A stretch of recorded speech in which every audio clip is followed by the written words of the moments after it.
What's going on? Welcome back to the Wolves Den. And if you're here, it's because you VIP. If you're not, it doesn't mean you can't be. It just means you got to be a Wolfpack family member. You get in where we have awesome guests like my brother today, Cameron F1, gracing the Wolves Den. You get the opportunity to ask him questions verbally, not just leave a comment and then hope he gets back to you. The man is busy. He's really, really busy. But this opportunity gives you a chance to say, hey, Cam, what do you think about this? How do you feel about that? And Cam will respond to those things. But first, how you doing, brother? I'm all right, bruv. I'm all right. It's been a busy week, but I'm not looking to taint your Wolves Den with negativity, man. Positivity always. Just build it. We're going forward, progressive by nature, man. But it's been a busy week, Jay. Thank you for asking, sir, brother. Oh, facts, bro, we have been talking about this, but it takes some time. We both be busy, be on schedule. We already get together on the weekend, man. Now things have kind of died down a little bit, so we got opportunity to be a little bit more liberal with our time as far as content creation. So that, man. We're going to be in and out of each other's platforms from here on out. We're building and going up. Absolutely, bro. So let's get into some of these conversations, bro. Oh, yeah, you already know we got to do it. We got to do it. And you know how we do sometimes. So y'all don't mind. You all may see a sibling dynamic between me and my brother, right? It's me, Nasha, and Cam. And when we get together, we have like a sibling dynamic with each other, all right? So let's talk about Ferrari's choices, man. How do you feel about the situations or deals with Ferrari? Binotto is out. I think we had talked about it before, and I had said it a couple of times, like, hey, that dude, you can't walk off pit wall like that, bro. You can't do things like this and think you're going to keep your job, bro. You can't do it. How do you feel about it? Oh, bro, it's layered, isn't it? That's the issue, Jay. It's multi-layered. I suppose if you get down to the nuts and bolts, the brass tacks, I'm not sure, whether Binotto has to take 100% of the blame, because listen, there's lots of things going on, isn't there, Jay? Strategic issues, operational mistakes, right. Prioritizing the conflicting demands. Banco Santander want Carlos Sainz to be the number one, but very clearly, if we're talking about pace, Charles Leclerc is the guy. So how do you balance that, Joe? We'll pose the question back to you, bruv.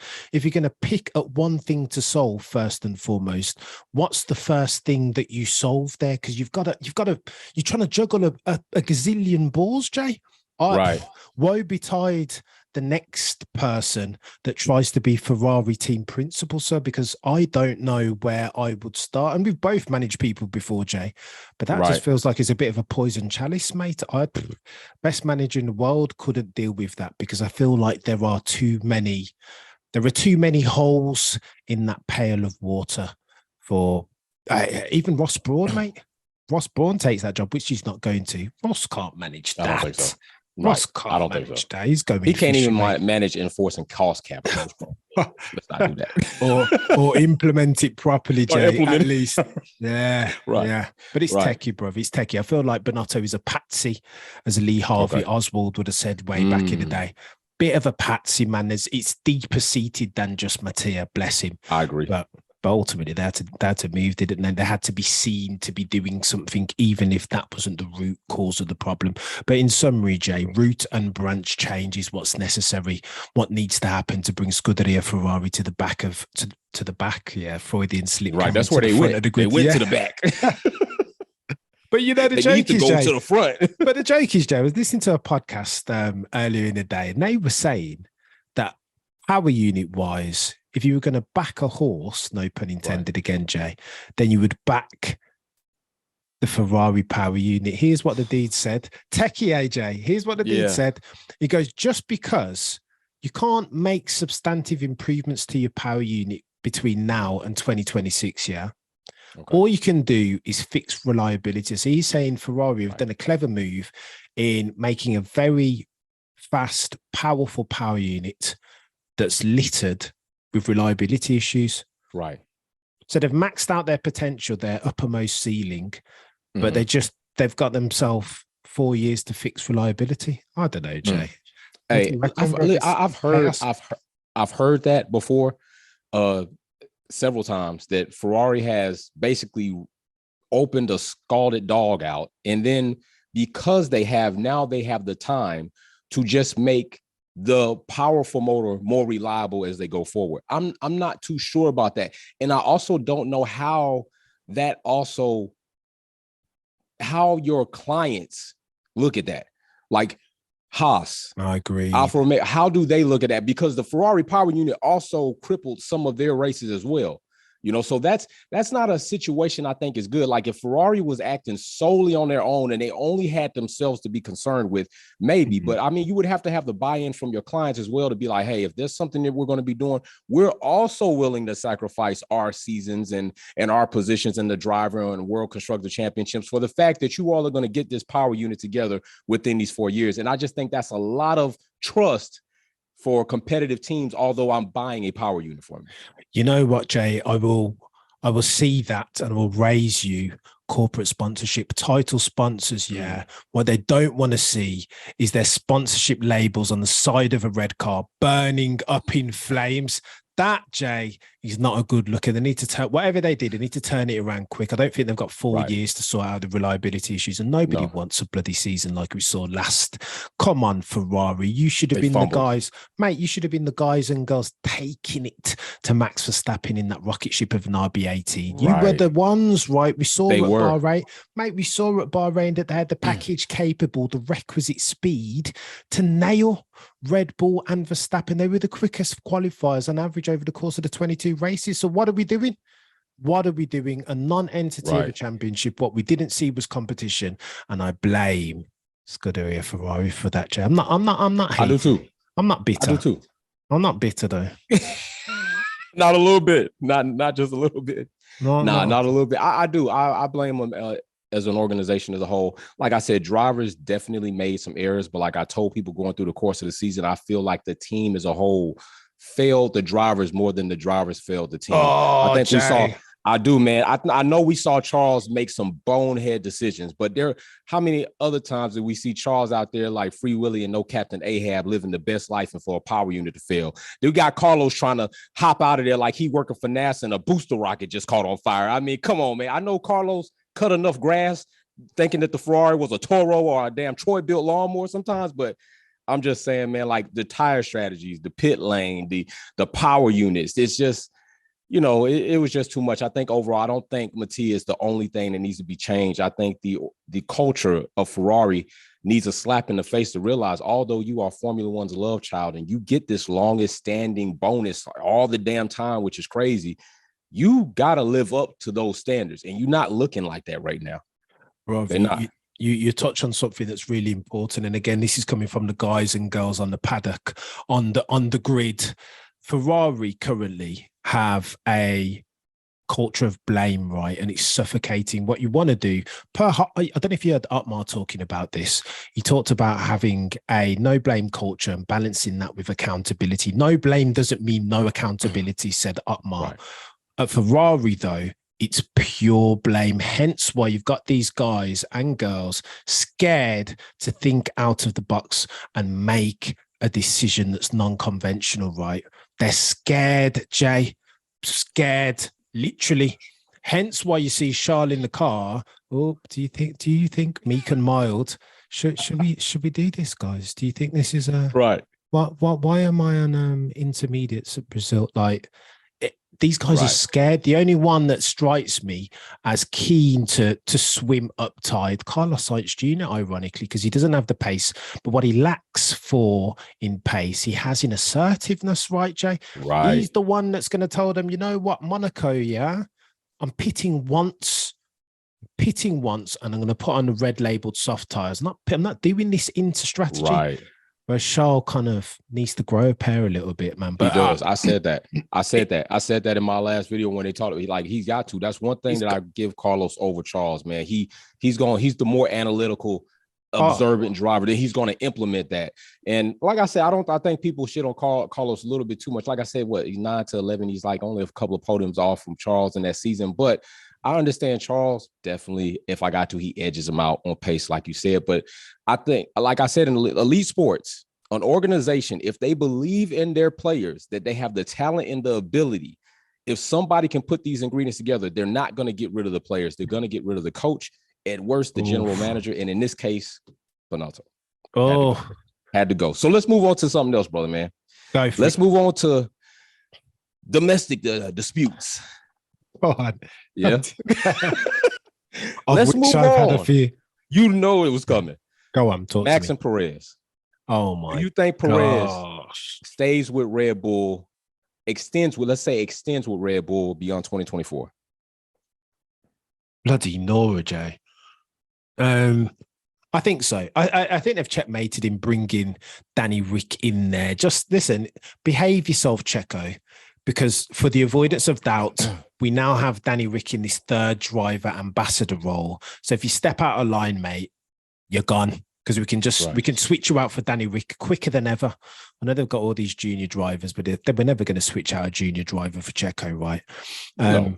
I think Checo is still the guy. He's still, in my opinion, the best second driver, aside from the guys at Merck, of course. I still think he's Mexican Minister of Defense, Jay. We've seen what he went on with last year. I mean, come on. Abu Dhabi, Brazil. Lewis must have got sick and tired of seeing the back of his gearbox. I mean, you basically cost Lewis Hamilton the title if you're Checo Perez. For want of a bet, I'm simplifying a little bit, Jay. Right, of course. But he was that good a second driver. So I think Red Bull will be keen to hang on to him. And ultimately, you know what, Jay? I had empathy to Checo Perez at Abu Dhabi and Brazil over the past couple of weekends. I did. I felt bad for him. But you know what, Jay? Take some accountability, Don Checo Perez. Take some accountability, sir, because if you'd shut your mouth and you'd been a bit political, manage stakeholder expectations at Abu Dhabi, they probably wouldn't have even brought you in. They only brought you in, because you were telling Max to hurry up and they didn't want to repeat of Brazil. And then, bench that, put a pin in that for a second, Jay. How about, you've got one of the most dominant cars that we've seen over the last 15, 20 years, and you're still fighting for second at race 22. What's that about, Jay? That don't make sense. Let's be frank and honest. That don't make sense. If Max Verstappen can wrap up the championship with races to go, then what's Checo playing at? Bless anybody that's in the chat that's a Checo fan, but I think we've got to talk it real, man. He's all the stuff. Yeah, Max didn't play nice, and he's reprehensible, of course, for not sixth place. Come on, Max, you couldn't give him sixth place even. Sixth, Jay. I think two things can be true. I'm glad that you said it, but which one of them is more true? I think you've got to be a thing too.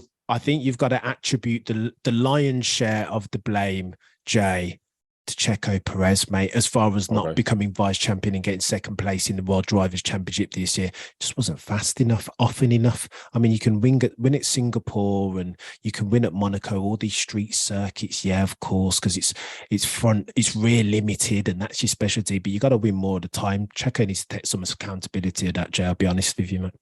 So let's say Checo takes accountability. Do you not think Red Bull have some part in Checo's lack of success as Max's second driver? In what sense, Jay? Be specific. Car development?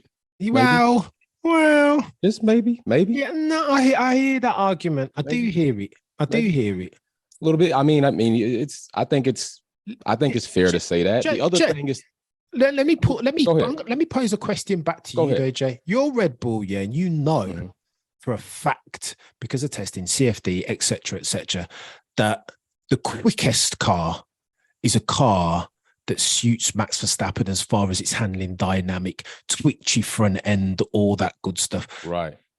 Do you not do the same thing? We're hypothesizing and conjecturing, don't you, Jay? No. What I do is I know the two drivers I have, and I make the adjustments to the driver according to what he like within means. So we know Checo does not like a twitchy front end. He likes understeer more, right? So I'm gonna make sure the team facilitates that as much as possible within this design as we can to assist him. And I don't think Red Bull did that. Jay, you know what, bro? I'm calling you out now. Okay, I don't think Jay would. The Jay. I would do that. The Jay of Wolfpack performance that I know, the ruthless Jay. Right. I don't think you do that, Jay. No, I do that because I want Max to have what he needs, and I want Perez to have as much as he can have within confines. But I want both of my drivers to be comfortable, and I want them to be as fierce as they can. And if I only favor the two cars towards one driver, then I'm really doing myself a disservice with my second driver. right? I mean, especially if I'm trying to make sure that I don't want Max Verstappen to have any additional competition out here leaving Red Bull, because the truth is Checo doesn't have to re-sign with Red Bull. He doesn't have to extend. True. And I think Red Bull, just like you know, and you're more analytical than I am. Like Cam is the purest off the rip. I'll come off the damn rope and damn slap you with some shit. I think you do know. I don't have to think. You do know Red Bull made a clever move to remove competition off the grid by acquiring a very good and skilled defensive driver in Perez. And with him in Red Bull, he is in pocket. With this situation that took place, it's clearly obvious to bring Danny Rick in, like you said, is a check type of pawn move that Checo, if you don't want to do what we're asking you to do, don't worry about it. We got somebody else who's in a far worse situation than you are, and they're going to make sure they do what we asked them to do just to have the opportunity to make podiums. But at that point, at the end of the day, you don't want to see Perez in a very competitive car. So it's a trick. I will say this. It's a very delicate situation Red Bull has going on right now. But I will tell you this. Perez, to me, has disappointed me over the course of the year. I think he's been more submissive than I ever thought he would have been. And I think that is him. I think that's him. And I will say this, Max, man, that was some dirty shit Max did. Come on, that was some. I'm going to sit here with you because you're my brother. I'm a level. Perez has to take some accountability. Facts. You got to make some calls. Facts. But Max did some dirty shit, bro. He did some dirty shit, and he knows he did. Let me ask you a question, though, Jay. Which one was more reprehensible, Brazil or Abu Dhabi? From Max's perspective, which one does he get the death sentence for? Because it's an interesting question, you know. It's an interesting one. Give me a little bit more. Give me a little bit more. So look, so the argument goes then that in Abu Dhabi he should have given up 6th place, right? Which would have gained Checo Perez. But okay, Abu Dhabi 6th place. That's that one. I don't know. Sorry. Brazil 6th place. Brazil was 6th place. Abu Dhabi was okay. Go ahead. So then Checo Perez goes into the final race 2 points ahead. The argument goes that if Checo Perez has those extra 2 points, then it gives Red Bull more strategic wiggle room, right? And potentially they don't balls up the strategy in Abu Dhabi. That's how that one goes. Although, Jay, I would argue, I think Abu Dhabi was more egregious, right? He's 8 seconds down the road. What you telling, Jay? You're telling me that you couldn't take your foot off the loud pedal, not even a little bit.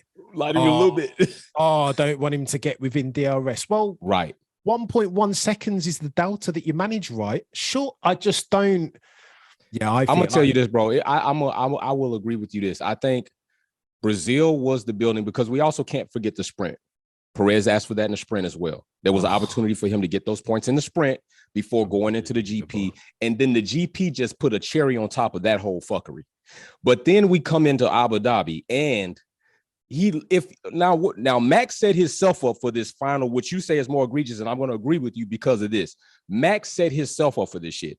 Max said himself, he's going to have full support in Abu Dhabi, right? Full support. If he needs it, yeah. That first corner, Cam. Perez backed out just not to wreck 2 RB18s, bro. If that's the case, you open the door because nobody's catching the RB18 out there in free air if there's no reliability issues. We both noticed the RB18 is the fastest car on the grid. Credit to Adrian Newey. And I'm going to give Cam his credit in front of my family. We had a discussion earlier in the season, and my brother told me he would not bet against Adrian Newey, and I did. I'm not going to bet against him, but I'm going to say it. You were right. Adrian Newey, by far, is and Honda very credible for the success of the RB18. You were correct. So I'm giving my brother his flyers in front of my family. I keep it real. But yeah, Abu Dhabi definitely more egregious. He didn't give him support. And then what's up with that lame duck radio message? Tell Perez to get on it. My tires are good, bro. Max, you're not doing shit for nobody, bro.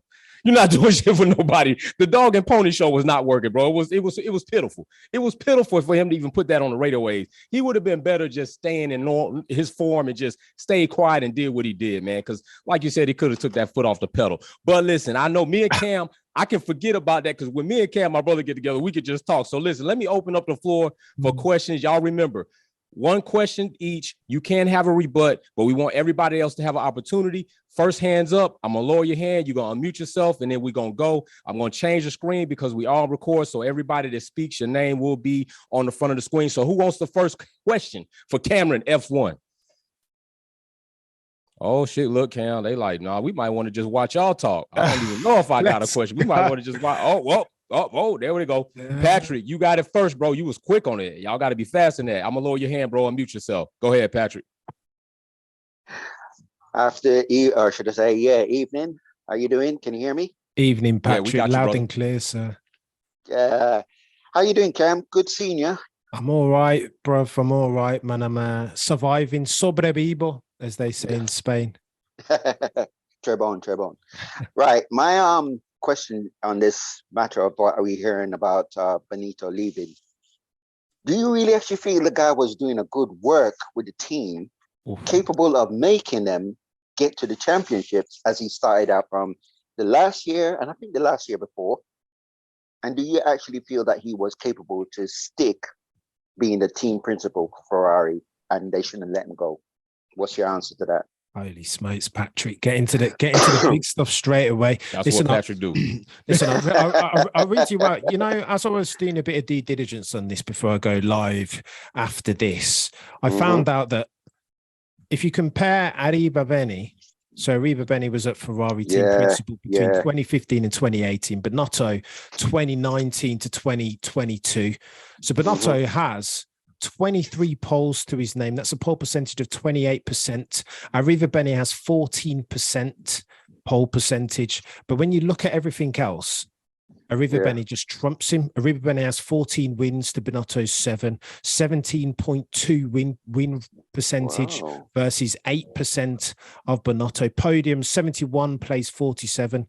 So Arrivabene just completely blows Binotto out the water. To your question specifically, sir, again, I don't want to reiterate the point that I made to Jay earlier on, but I'm not sure that Binotto is wholly culpable for the nonsense that we saw at that team last year. Partially, of course, but there's so many other things in there, being operational, managerial, title sponsors, prioritizing conflicting demands, driver unforced errors, both Sainz and bloody Charles Leclerc. So I just think there's a lot. Here's what I will say to that, mate. Hot take. I wouldn't be surprised, even if they did get Ross Brawn to try and steady that Scuderia Ferrari ship, I wouldn't be surprised if we see very similar unforced errors across the board throughout next season. And this time next year, we'll be having similar conversations. I wouldn't be surprised. I agree. And one more. Can I just add a bit more? Of like Ross Brawn leaving the FIA, wasn't that a bit shocking as well to, feel uncomfortable because of the rules that he said last year about any of the team breaking the rules, right, will certainly be penalized, but it didn't seem to follow this year, did it? It's a good shout. So I think he's done a bit of a he's done the old tax avoidance thing there as Ross. So I think the pertinent word on that phrase is fraudulently. Anybody seen to be fraudulently breaching the cost cap will be met with, this thing has teeth. So the argument that we're going to have back and forth, Patrick, did Red Bull fraudulently break the cost cap? And it's kind of like, I don't know, good luck proving that. Of course, they breached the cost cap and they should get a penalty for that. But did they fraudulently? Was it a mistake or did they do it knowingly? And it's I feel they do it sneaky. I call it sneaky because they did work on that car and how fast it came. But look on it previous years back, they were slow. Why didn't they do it then? I suppose, Patrick, it's tough to know for sure, right? We'll never know. We'll never be able to prove, unless you've got an insider in the garage. We'll never know for sure. And then, and then to your other point, Patrick, super quick. I wasn't surprised about Ross Brawn leaving. You know what the joke is? I'll be honest with you. Shows how much I pay attention. I thought that he'd already left, mate. I'll be honest with you. I did, Jay. I thought that he was already gone. I feel like 24 months ago, he said that he was going to do another 12 months and then leave. Right. I just presumed he'd already gone when I was watching that. Yeah. All right, hey, Patrick, man, make sure you keep us going, bro, because, I know you're going to come with the smoke and the fire. So hold something for me, man. Patrick going to have a 6-shooter, man. That's just 2 of those things. He got 4 more ready. We're going to go to meritocracy. Patrick, make sure you keep your hand up, bro. I'm going to circle back to you. All right, let me see who we got. Meritocracy. Go ahead. I'm gonna lower your hand. You can unmute yourself. Hey, Cam. What's going on? Who's this character? Who's You this? know that you know I've, this I've never met this. character. I've never met this Yes, person. it's one of your moderators here. How you doing, Mary? Nothing but love always. Oh, I was thinking I've got a few thoughts on Ferrari. I think Binotto, he should have just stuck to what he was hired to do initially, and that he was an engineer for years with Ferrari. I don't think Ross Brown would even touch that. I mean, he's just like, oh, nothing now. He's like, shot himself in the foot with that one. But I think they should go through the ranks of Ferrari and clear the whole lot of them out. I don't think it's just down to the team principal. I think Binotto was a sort of a bit of a scapegoat for the higher ranks in Ferrari. Yeah. Me personally, I think I've been thinking about this since yesterday. I think they'll either bring back Maurizio, Arrivabene, or I must have been dreaming this last night because I thought yet Rubens Barrichello. Oh my gosh, Barry, Mary, that's left field. Where did you get that from? I don't know. I just thinking because I think in my head, I think Ferrari owes him big time after what they forced him to do with Schumacher. You remember the race that Rubens should have won? Oh yeah, I do remember. So I'm thinking, well, he's a mere chance because I think Seb is going to come back when Audi comes back, and Nick is going to be in that RB seat because he's buddy with Maxipad. Yeah, it's techie, Mary. I don't see Rubens. I did see rumor that Seb, but I think it's too soon. Right, he wants to spend some time with his family for a little while. Give him a year. I think the most likely candidate is this Frederick Vasseur fella, the guy that's at Alfa Romeo currently. I think it'll be him. I don't know a lot about him, Mary, to say whether he can succeed or fail, but the couple of conversations that I've seen of him, though, Mary, I do like the cut of his jib, if that counts for anything. I think, because Alfa Romeo will be Alfa Romeo next year, won't it? They're changing their name. Say that again, sorry, Mary? Alfa Romeo, they're changing their name next year, aren't they? Oh, because I thought it was next season.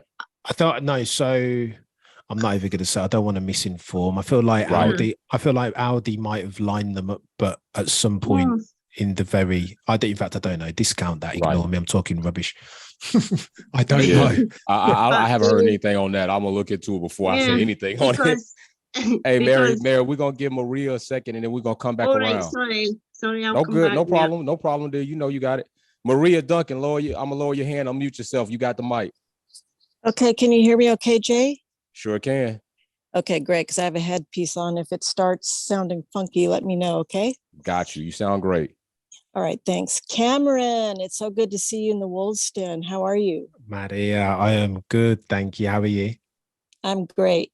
Let me start off by giving you your props because I have to tell you, I just love you. Your podcast is one of the best out there on YouTube. I've enjoyed your podcast immensely, especially the one with Peter Windsor, the one where he was describing how Abu Dhabi 2021 should have gone. My God. In terms of the ending, I mean, I had tears in my eyes. That was such a moving, beautiful moment. And so anyway, I just want to give you your props, notwithstanding I think the effusive compliments you give Max sometimes, which kind of annoy me. I'll be honest, keeping it real. But I think overall you have a very balanced podcast. So I just want to acknowledge you for that. So that said, I have a question for you, but I want to preface my question with a comment to kind of set the stage. Sure. So you're a longtime F1 fan. I've only been watching for a couple of years. I came over to F1 really because of Lewis Hamilton. I started following him, loved who he was. I said, let me check out this racing thing. I fell in love with Formula One, but then I fell out of love with it by Abu Dhabi, just because of the nonsense, the injustice of the stewarding, all of that. I really struggle with unfairness in any form, but especially in sports. And so to watch them let Max get away with his on-track dirty driving, running Lewis off the track in Brazil with no, investigation necessary, the brake test in Jeddah with the slap on the wrist, and then culminating in that fiasco in Abu Dhabi, that just was kind of like it for me. I struggled to start watching again this year.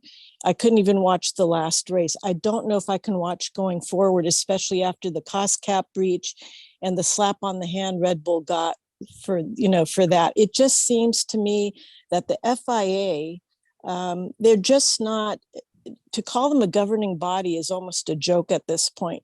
So my question to you, Cam, is this. As a longtime F1 viewer and fan, how has your love for the sport been impacted by the lack of governance that we've witnessed on behalf of the FIA this past year? And maybe it's even been longer than that, but for sure this past year, where clearly it looks like it's gone from, we're going to make sure the sport is fair to more, we're going to make sure the sport is entertaining. I would just like to know how that's impacted you.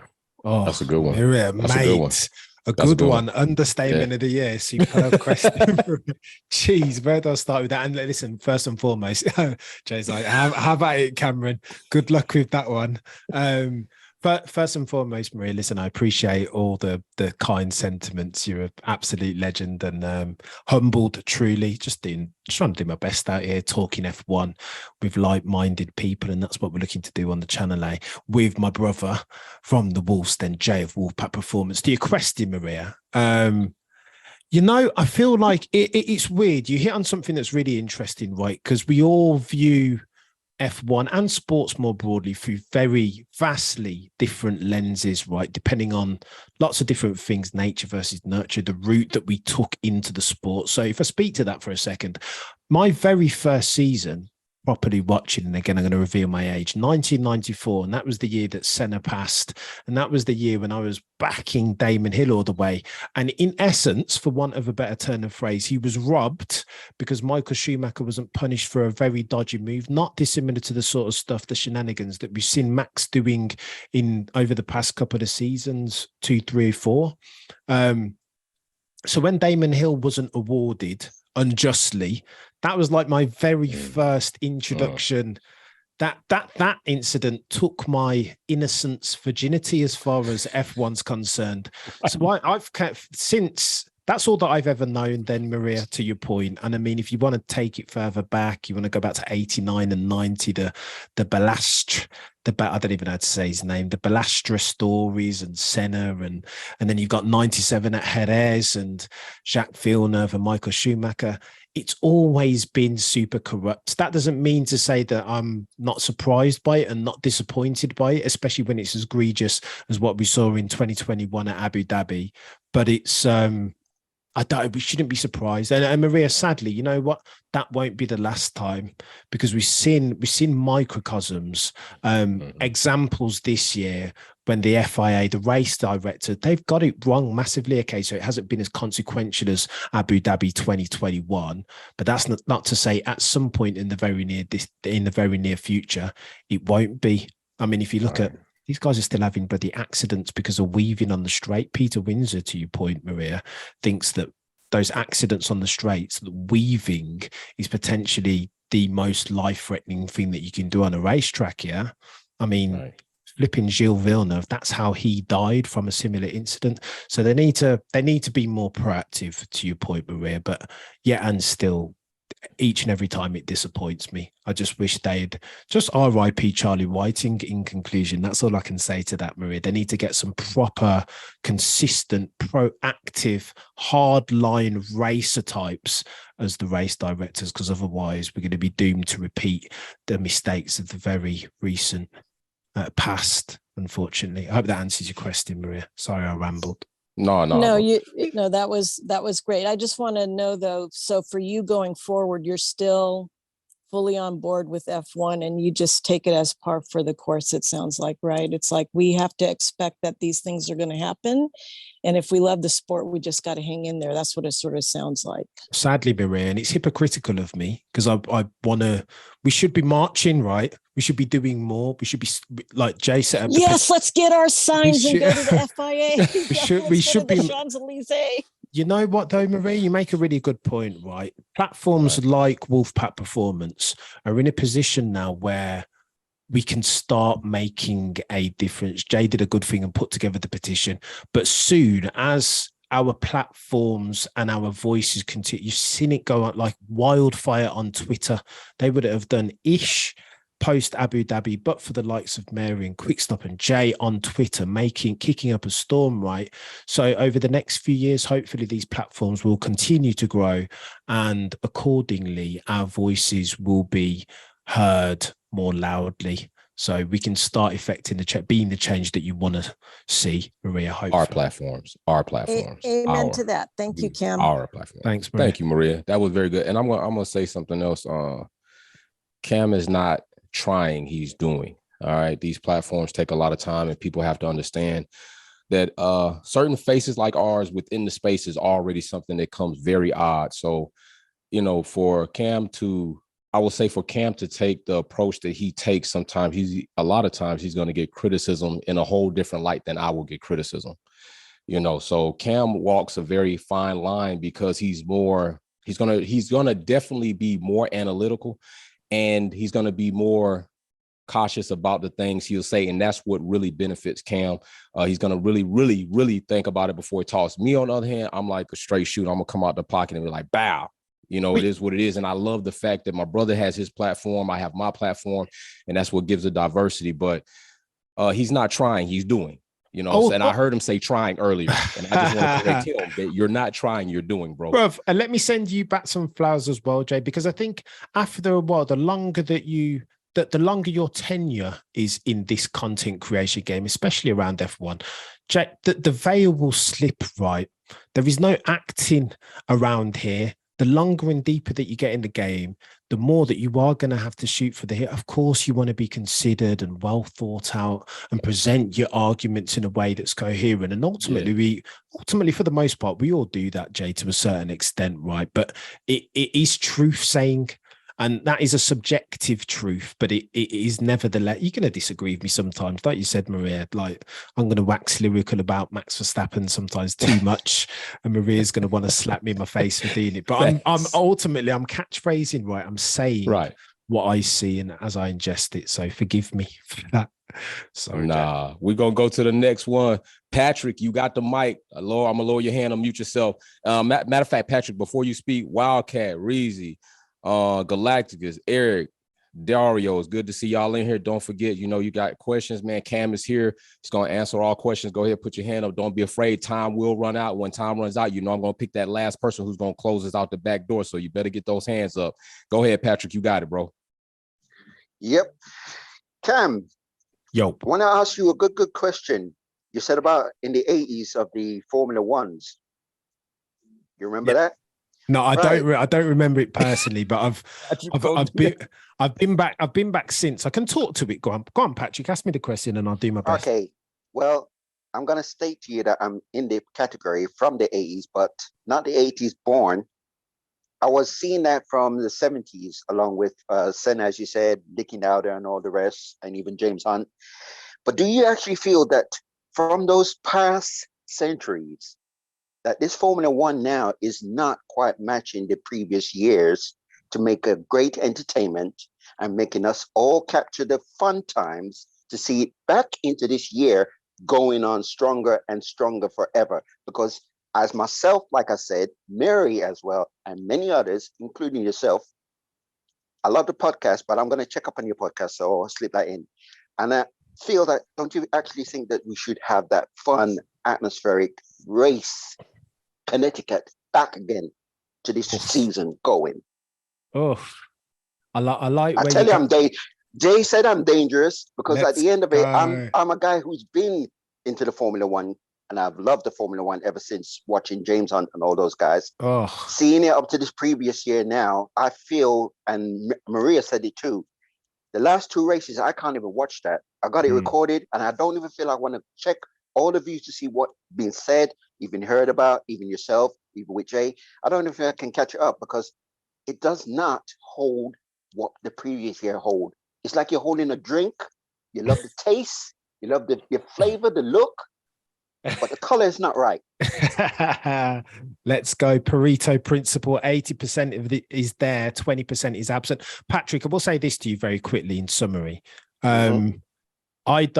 I don't want to be, Jay will tell you that I am this sometimes, but I really try my best not to be the old guy at the bar, at the pub, talking about back in my day, these lot won't know they're born. Like, I don't want to be that, but I do have the tendency to sound like that. Here's what I'll say. I think the FIA and Liberty Media have done good things over the past, let's say 5 years. And that's, listen, manifest in that. Proof positive of that is the fact that North American rights sold to ESPN 3 or 4 years back for 5 million. Now, the other day, I want to say last year, they sold for 75 million. So the scope is growing, particularly in North America, right? It's changing, Patrick. It is different to what it was even back in my day with Hill and Schumacher. It's a very different sport. Even as far as the cars are a different beast, right? Bigger, less agile, and much harder to, exactly, they were back in the day. So as a microcosm, I hear what you're saying, Patrick, and I am with you, but I just, lest I sound like the old guy at the bar talking about back in my, I'm 56. I'm 56. Patrick, I'm a stone throw behind you, sir. But I hear what you're saying, but I don't want to. I know. I respect that because to the fact of it, we can't say, like myself as the old guys, but I know the older guys. I've been like you, listening to them going like, back in my time, these cats don't know sight, man. They don't understand it.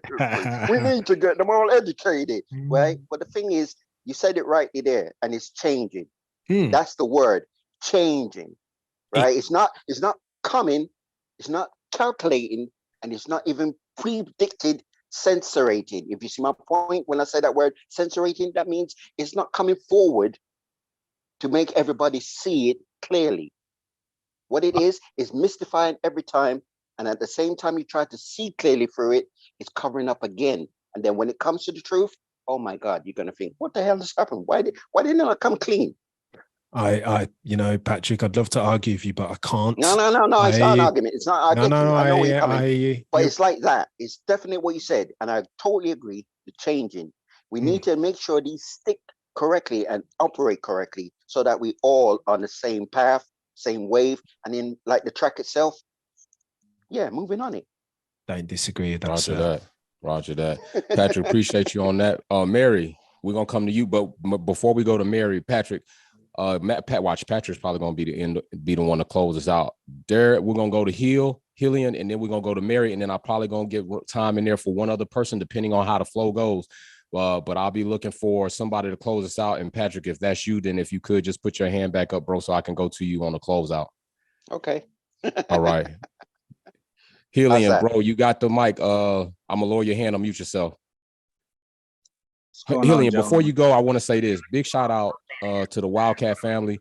We do have a family member that lost a family member. So if they lost one, then we lost one. So big shout out and condolences to the Wildcat family. Yeah, my condolences, Wildcat. Big fan of both you guys' podcasts. My main question is more towards the 2023 season, and more specifically for the new Audi team. I just wanted to get your guys' intake on how do you think the team will perform? Do you guys think they will be, competitive, and or what the possible driver lineups are? I'm going to have to defer to Jay. See, this is where, even as an F1 content creator, I'm going to be honest, I don't. Hold on, Cam, because I want you to be heard clear. Hillian, if you got like a mic or a speaker up on another end, turn it down because it's causing an echo effect.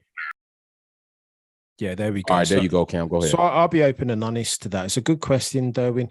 And I'm too noddy an F1 fan and too noddy an F1 content creator, and I haven't peeked my head above that to ingest it yet. So Derwin, I honestly, mate, I don't know. I genuinely don't know. I can't answer that, nor can I speak to it because I don't know. I think Jay will speak to this as well. Being an F1 content, and this is me, I am about to make a big excuse, Darwin.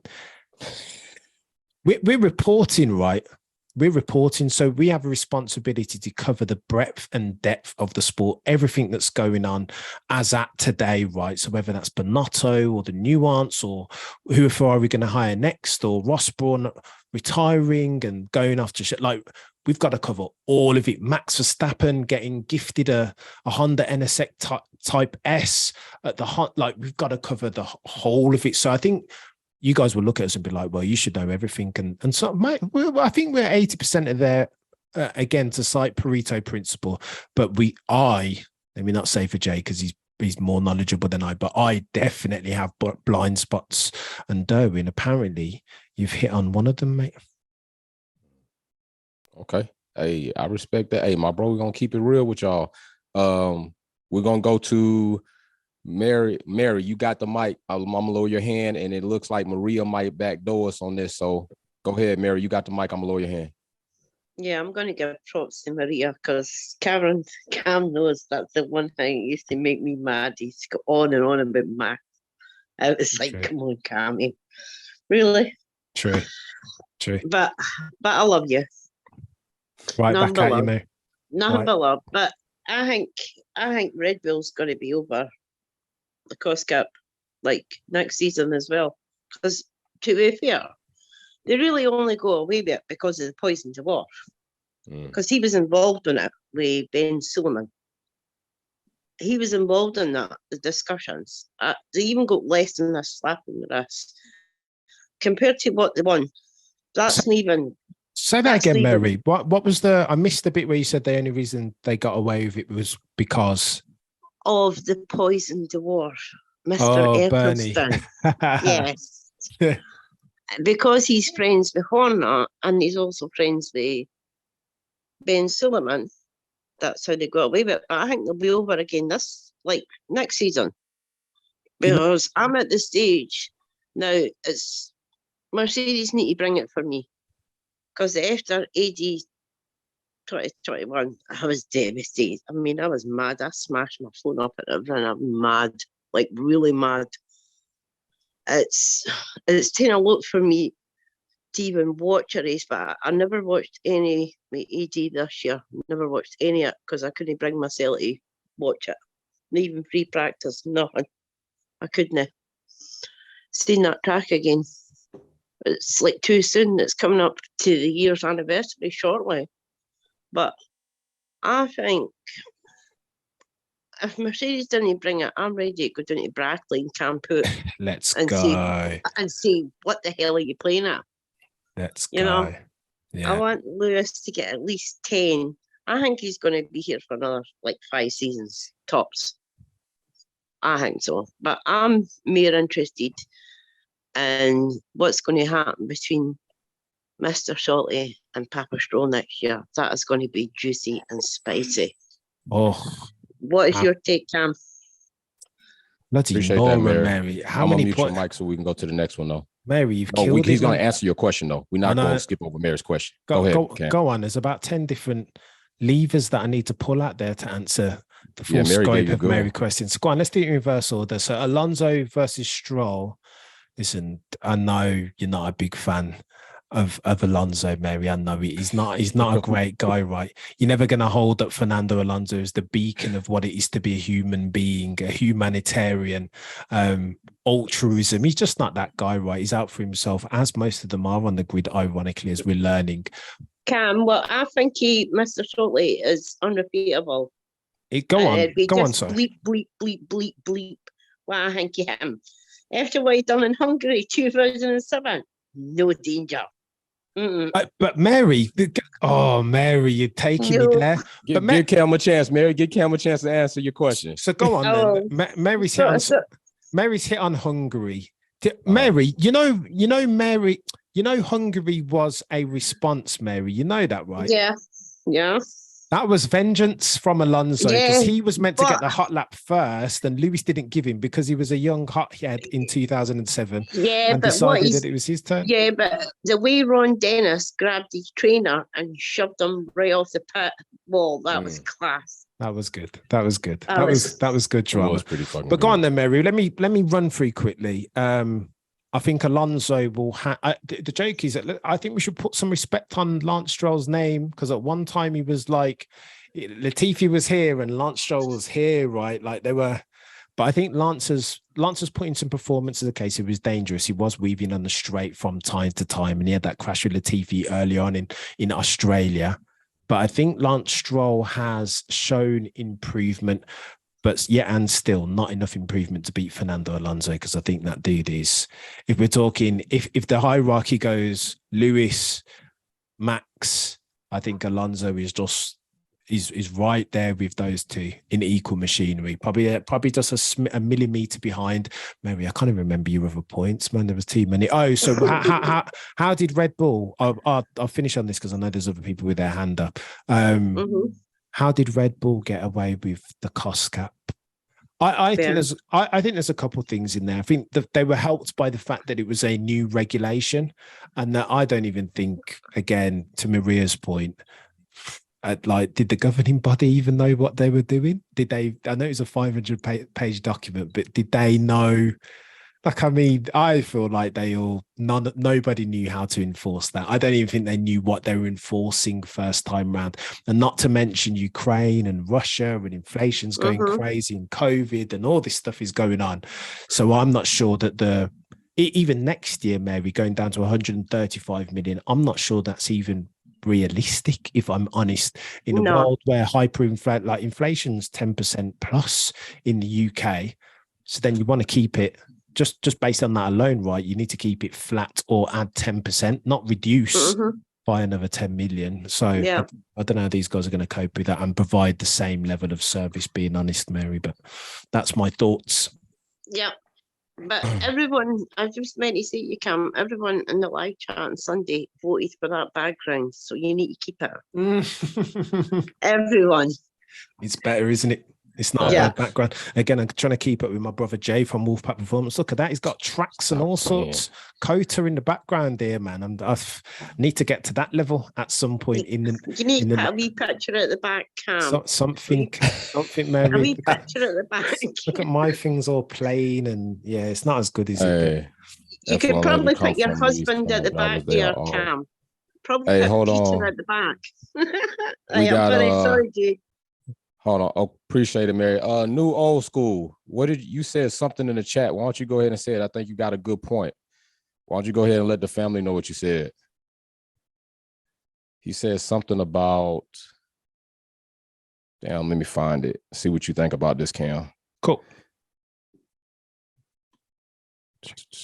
Says something about no F1 legends will come from the current grid. Oof. Try to ask him. He might as well say it himself. He's here. That's what we all for. If you're a family member and you're here, like, it's an open floor, so we're talking. You can talk. It's not like a comment section, like you can just comment and nobody gets to you. We're so talking. If you raise your hand, just go ahead and talk. If not, then we'll go to Patrick. Patrick, you up next. I'm gonna lower your hand. Unmute yourself. Maria, you probably gonna take us out. You're gonna take us out the back door, Maria. So hold tight. Yeah. I saw that question what you were asking about new school did. It was something to do with current drivers and be like totals. New old school. Oh, hold on. There you go. Patrick, he's gonna ask it himself. Patrick, new old come school. Right back to you. Don't mute your mic, Patrick. Go ahead. New old school. Go ahead. All it's about is the current legends. What'd you say? Is he on the phone? You sound like you're on the phone. New old school. Come closer to the mic, sir. Yeah. Yeah, well, it's the laptop. I can't stand laptops. Basically, the legends I was talking about, to me, there are no current F1 legends I see in any of the drivers. They're boy racers, they're brats, they're spoiled. Yeah. New old school. What do you think about that, Cam? Oh, I don't hate it, but again, new old school. What are we doing here? Back in my day, this is the conversation. Back in my day, they were proper racers. They were. And it is changed. It is changed. I hear what you're saying. I mean, listen, low hanging fruit. If Lewis Hamilton is still on the grid, then I mean, we've got to give him legendary status. And I think there are a few on the come up. I mean, lots of people say that Lando potentially could be the next one. Charles Leclerc potentially could be legendary. Max Verstappen, obviously, having won 2 or 1, depending on who you talk to. But I think there are some guys. I think it'd be interesting to see new old school over the next, I want to say the next 2 to 3 years. I think some of these guys are capable and will show their hand, particularly. Agreed. I won't be a grey-faced old North London man, but I will say North, London, mate. North London, mate. Let's go. Yeah, Manchester like. Yeah, Leclerc, I like Leclerc. I did like Russell, but he just seemed, I'll give up. Say that again. Sorry, new old school. I did Leclerc. Yeah, I like him, but Russell, I thought he was a team player. Oh, but, mate. But go on then, new old school. Let me pose you back another question before I hand to Maria, because she's... Yeah, before we go back to Patrick, we got Patrick and then we're going to go to Maria. I will pose this back to you, sir. In order to satisfy your first criterion, greatness, isn't that what George Russell's showing, that selfishness and not necessarily being the greatest team player? Isn't that a prerequisite? Can you have the first without the second, new old school? You know what? I tell you what, when the new season starts, yeah, we talk then. Okay, cool. It's a cop out. I'm doing a cop out right now. Bet, as Jay would say, elite peddler. Thank you so much, new old school. Appreciate it. Hey, appreciate you, man. Nice one. All right, man. Take it easy. Yeah. Patrick, go ahead, bro, with yours. Well, as New School said about the Formula legends, yeah. Cameron, you also mentioned about Russell. I like how you point that out, because he has to know his potential. He has to know his quality in the team, and it's not just I in team, as we all keep hearing that catchphrase. He has to know to balance the team and keep it going. So yeah, he's coming up in the legendary case, but he has to still get more proof to be qualified into earning that title, right? Good. Absolutely.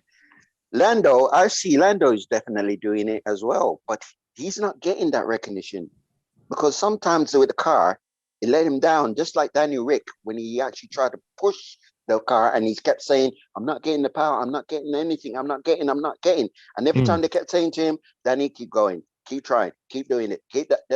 Danny get fed up. And that's why I don't like how they treated him. But with Lando, it's doing the same repeat, ghostly. But what they need to actually do is keep him going, because he's been there before Danny Rick. Look at him and Connor Sainz. The two of them were even the same way, like battling to try and prove one another, but they work well. So this is what we want to see with Danny Rick wanted to do with Lando, but he's not getting it. So Lando is now their main butter. And who is it? Is it that guy? Oh, Austri? Pierre Austri or something like that? Oscar Piastri. Oscar Piastri. Now he's coming into the program, and he's also an Australian, another fella teammate of Danny Rick's, because you remember Mark Webber? With Vettel that time? Absolutely, yeah. Right. Did you not see how that was played out as well? Yeah, but this is super quickly, mate. This is the issue with having a team that's purely a meritocracy, right? So I'm all for racing, like similar to you, Patrick. Me and you cut from the same fabric, right? We're old school, and no pun intended. You're my brother now. You're my brother. Yeah, we're old school in the way that we think and ingest F1.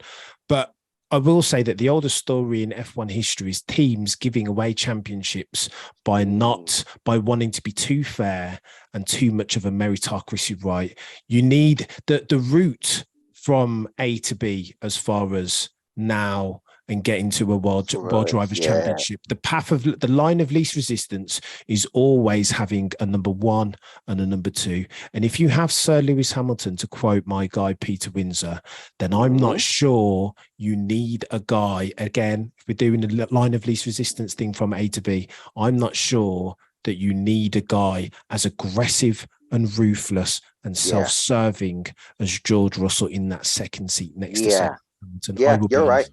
I give you that. And final bit on my part before I really do end up last. Go ahead, Patrick. You got it. Maria, you next. Is when you said about the cut from the same cloth, that's my mentality. You, Jay, and myself, Mary, everyone, okay? But the three of us, if we're like the Bermuda Triangle, because if I get along with you guys, God help those out there to say, you don't know knowledge. You don't understand. Jay, when you say things like that as well, that's me. That's Patrick, why I call you my twin. Patrick, let me interrupt you super quickly because I'm definitely gonna get divorced if I don't hop out of here within the next 120 seconds. Patrick, I will say this to you though. What I don't want to do, I don't want to put on my gatekeeping cap, right? Just because I've been in the sport since 19. Look at this now, Jay. When did you start? So Jay started. I started 2016. Jay started content creating. I started content creating on F1 like 2021.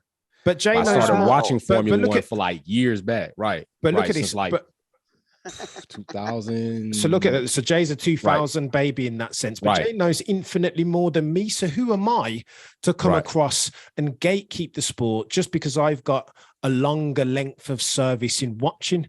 Because there were guys and girls coming along who were deeper as far as their technical nous and understanding of the game, their race awareness, watching real time than I ever could be, regardless of the fact that I'm knee deep in the game for the past 100 years or whatever.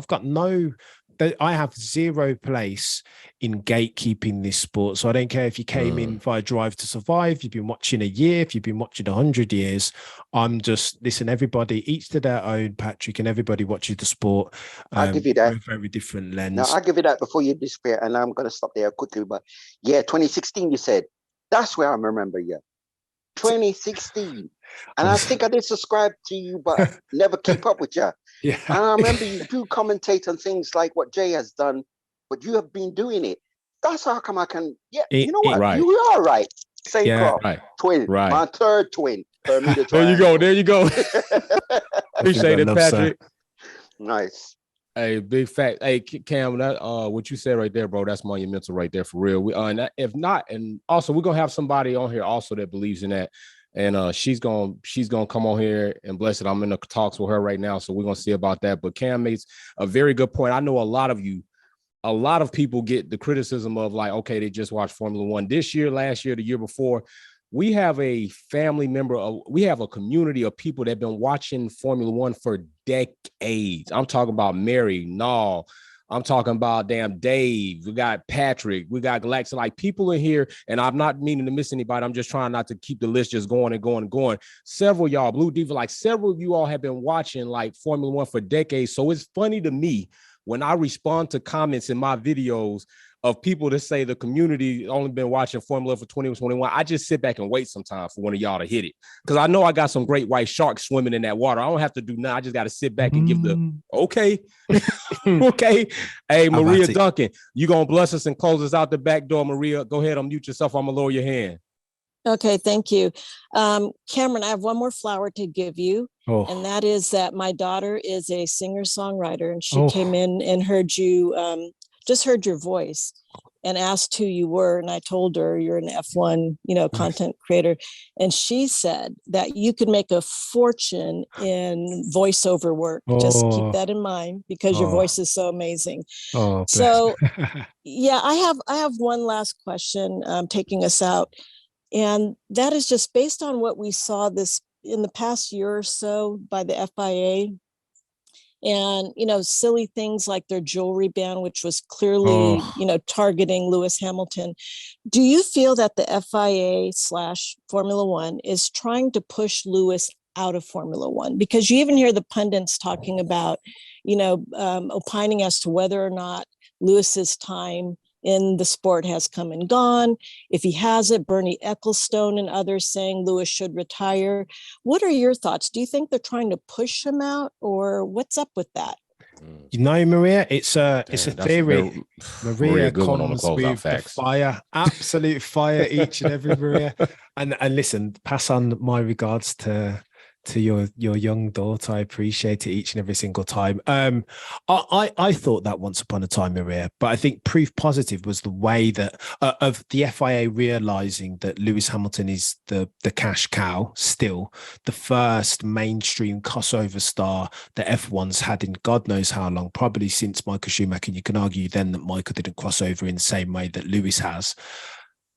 Proof positive that the FIA, the governing body, realised is the way they ultimately sold for the Abu Dhabi circumstance, because had they not got rid of Massey, I don't think we would have ever seen Sir Lewis Hamilton come back in F1. We were waiting, if you remember, he'd gone on a massive hiatus, no social media from Sir Lewis Hamilton.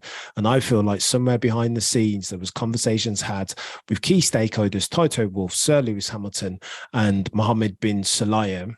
And they agreed that the only way to solve for this, the only way to bring Sir Lewis Hamilton back into the fore, back into F1, was to solve for the Michael Massey problem, which meant initially repositioning him and then ultimately getting rid of him. So I hear what you're saying as far as pushing him out. But again, Liberty Media have kind of changed that narrative ever so slightly, because ultimately, Maria, all they care about is their bottom line. Cash rules everything around me, cream, get the money, dollar bills. That's all that Liberty Media care about. And Sir Lewis Hamilton absolutely forwards, pushes forth that agenda if you are a Liberty Media stakeholder. So I think maybe a couple of years ago, cool.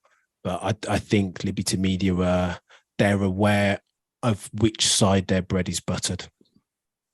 Good one. Thank you, Cameron. Maria. Thank you. Thank you, Maria. Hey, Maria, that was solid. I love that. Good job. Jeez, Maria. Hey, Maria, she be, man, when she do come in, she be banging. I'm telling you, her Mesker, like, man, when they do a super chat or they do something like that, bro, it's gonna be, you can't read this shit and then just all the way through. Usually it's gonna be something that pop you in your face, like, damn, they come with the bangers. So, like, I really appreciate all the family, but right now what I'm gonna do is give my brother an opportunity to let you all know if you don't know, because I don't want to assume that you do know. Cam, tell these people where they can come get you, bro. Oh, bro, thank you so much. Thank you for having me on. And listen, anytime you've got a cheeky spot, Jay, I'm happy to come back and support you in the fantastic work that you're doing over here. You can find me on Cameron F1 at Cameron F1 YT, I think, on Twitter. Oh, that's how many platforms this man got. I'll just give you two: Cameron F1 YT on Twitter and Cameron F1 on YouTube. And again, we'll be doing chats just the same like Jay, right? F1 hey, I'm gonna make it easy for you all. When this video is gonna post on YouTube, you all know, YouTube watchers and viewers, if you're seeing this and you wonder why you weren't in here, it's because you're not a Wolfpack family member. That's easy. You can click join, be a Wolfpack family member. That gives you the opportunity to not only contribute, but also come in here, talk to the guests, but also be a part of some of the great things that the Wolfpack family does. We've done a lot of things this year. We're going to do more going forward. We're more than just about Formula One. We're more about community and helping. So we're always looking and trying to formulate new ideas that we can have outreach stuff. So we're going to be doing more of that next year. And also, big shout out, like I said, and condolences to one of our family members who lost a family member. So big shout out to Wildcat. If you all want to participate in the e-racing that's going to take place this Saturday live, you need to go ahead and send me your gamer tag, or you can send me and then you can go ahead and participate in that race. But other than that, we're going to get ready to peace out. We will see you all later. You can listen to this on the podcast and on YouTube. So we'll see y'all later. Peace. Thanks for watching another episode of Wolfpack Performance. Don't forget to check out some of my other content on Formula One and motorsports topics. Like, share, subscribe, and we go live on the weekends. See you soon.